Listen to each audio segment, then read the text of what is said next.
I dare say there's a couple things that you could probably take away from this. The first thing I'd like to say is start. And I know how that sounds. Easier said than done, right?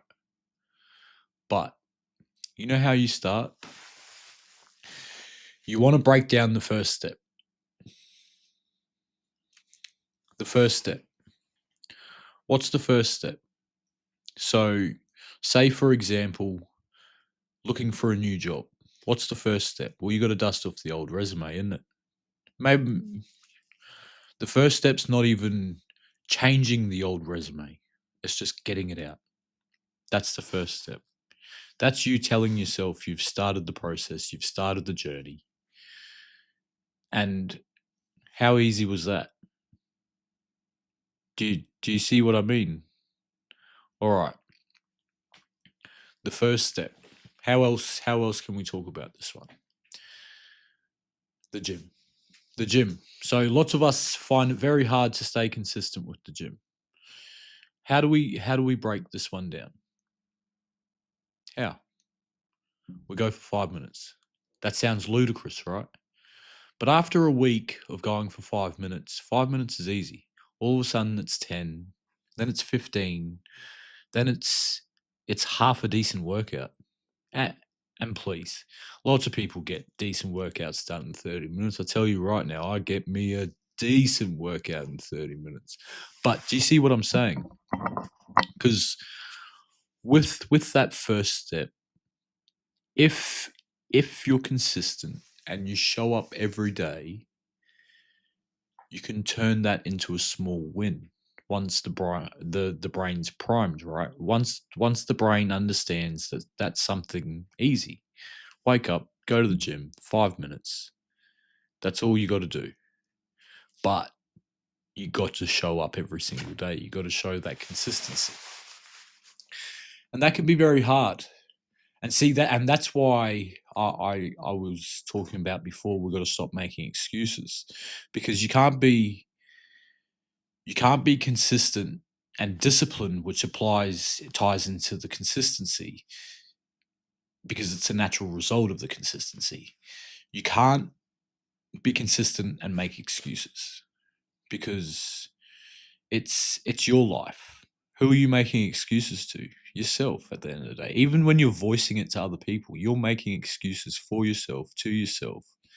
And if we want to take the leap and actually get shit done, that means we have to be accountable to ourselves. See what I mean about how it all ties in? Look, you know you got routine, structure, consistency, accountability, discipline. And then before we were talking about resilience, confidence, self-esteem. So like, don't stop separating everything. Take a step back and look at the bigger picture. Okay. I don't like the way I say it, okay. Sounds a little bit okay. Yeah, I got a tooth missing. Look after them teeth, eh? Nah, mine didn't get punched out. Haha. I thought about a gold tooth or a silver tooth, but we won't go there. No point. We're talking about taking the leap. Yeah. So take that first step. What's another example? What's another example? Is say you want to train for a 5K run, but you've never walked the block before. What's your first step? Walk the block. No, no. It's to walk to the roundabout. Like putting your shoes on for someone that's never gone for the walk before. That's the win. That's the small win. And that's going to lead, once you've primed the brain that's easy. Bang, you walk to the third roundabout, and you do that for another 10 days. Everybody will tell you a different amount of days, but if you flip the script in your head, which ties into all this, then the world is your oyster. Okay. If you turn I can into I will or I have to, oof, did you hear that? I can into I will into I have to. I can feel that power. because you'll quite often hear me talk about flipping the script. That's exactly what that is. And that's powerful. That's powerful. That's going from a fixed mindset to a growth mindset. So from I can't do this to I can do this to I will do this to I have to do this to let's get it done, baby. Like fuck. And yeah. But the only way you can get there is with consistency. All right. How else do we take the leap? We don't get too wrapped up in that fear of failure. Again, easier said than done.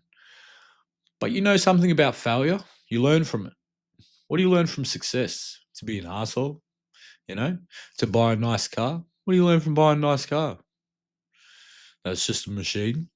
A to B, get you around. What do you want with the nice car? That's to impress everybody else. Don't get me wrong. I apologize to all you rev heads and motorheads out there and to the peoples that actually buy their cars because they love their cars.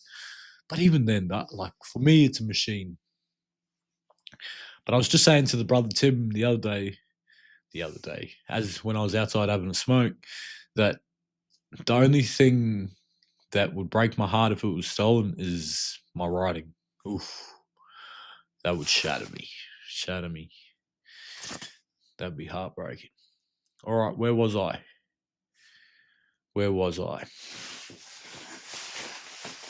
Make it simple.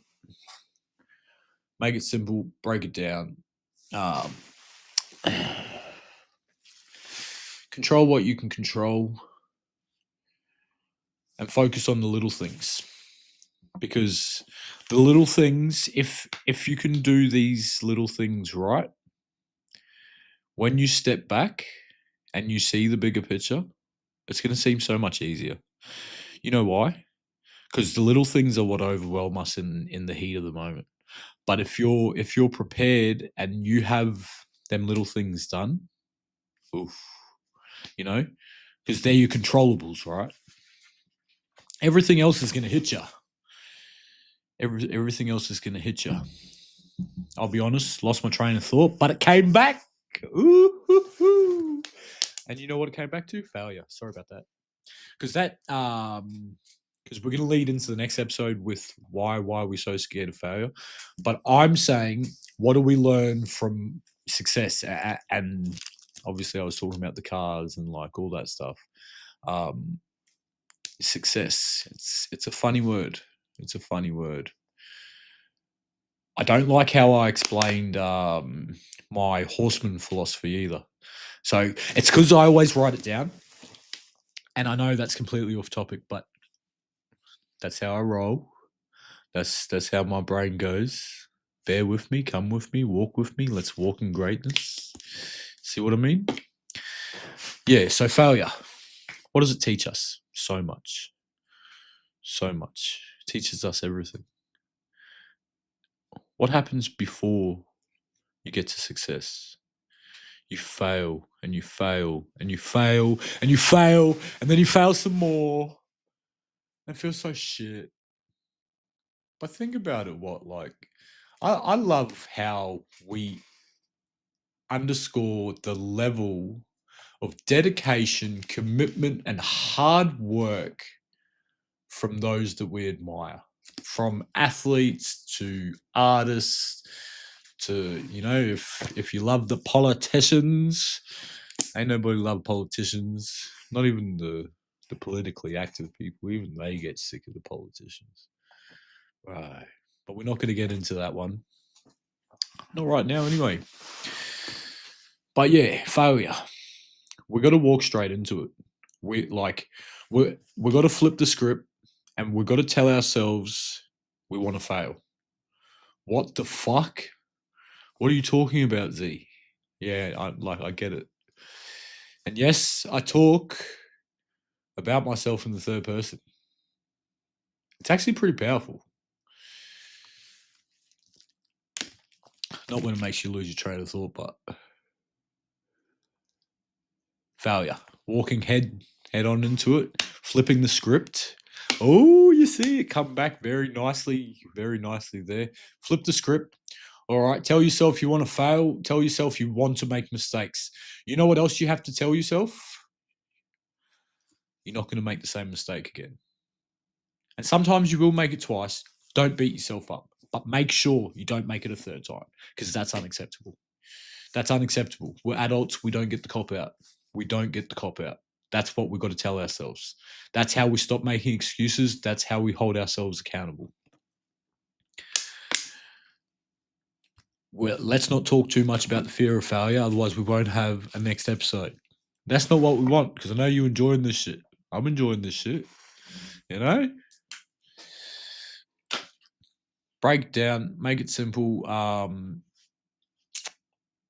Be prepared. Be realistic. Show up with love.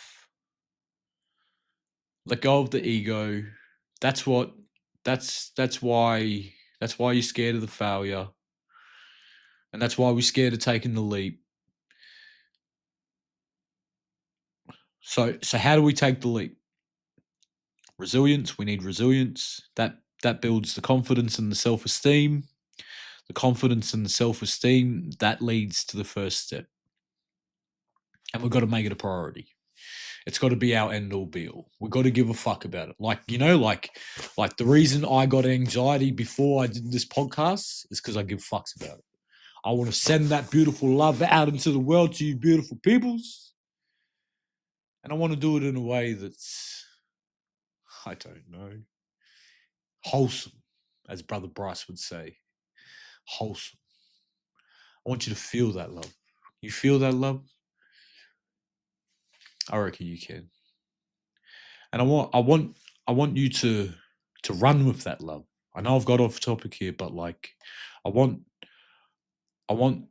you to use that love to push yourselves and challenge yourselves into taking the leap, you know? And not just taking the leap, implementing a new habit.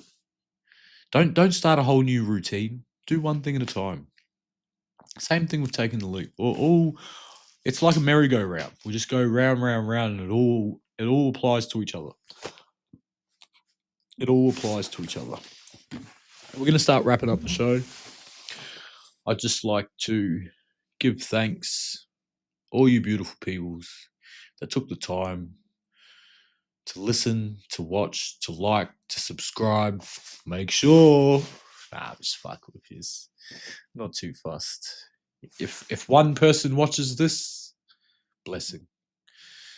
If 10 people watch this, even better. I'm not doing this for money. I'm doing this for love. Speaking of heart, I feel like I have to touch on something. I watched Tim Tszyu quit yesterday. I was pretty gutted. Some fellas were telling me that he was talking about fighting till the death in the lead up to the fight. I'd just like to say something on that. You know what that is? Some of us got heart, some of us don't. All right. Shout outs. Who am I going to shout out?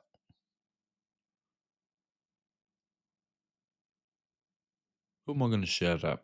My cousin Tawheed from Sydney.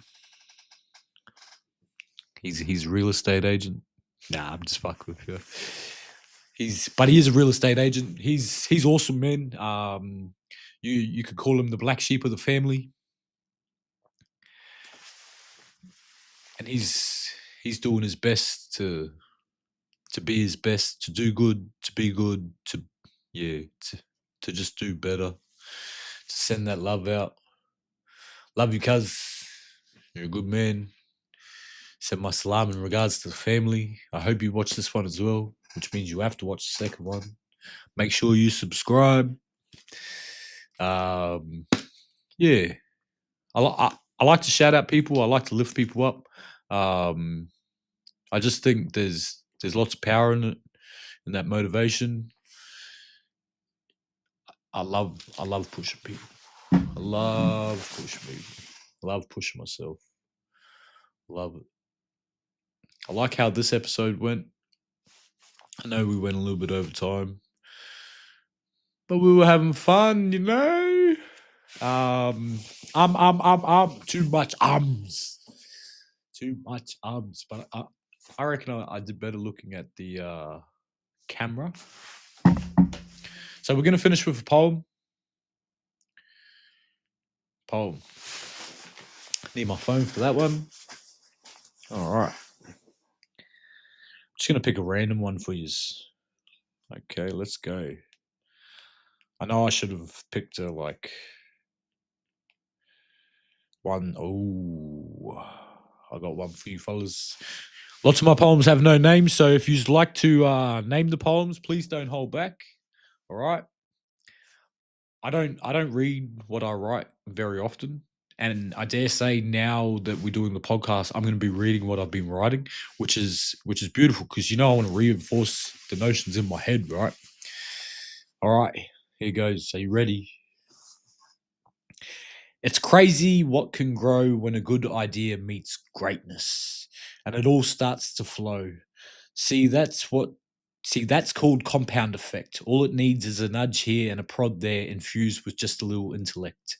Let it come together, soak up the process, and watch all the pieces intersect. Slowly but surely, your vision will become a reality.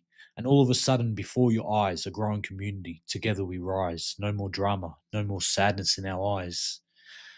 For we've unlocked a beautiful beast within, magnificent in size. It knows no bounds. Love and compassion, they do their rounds.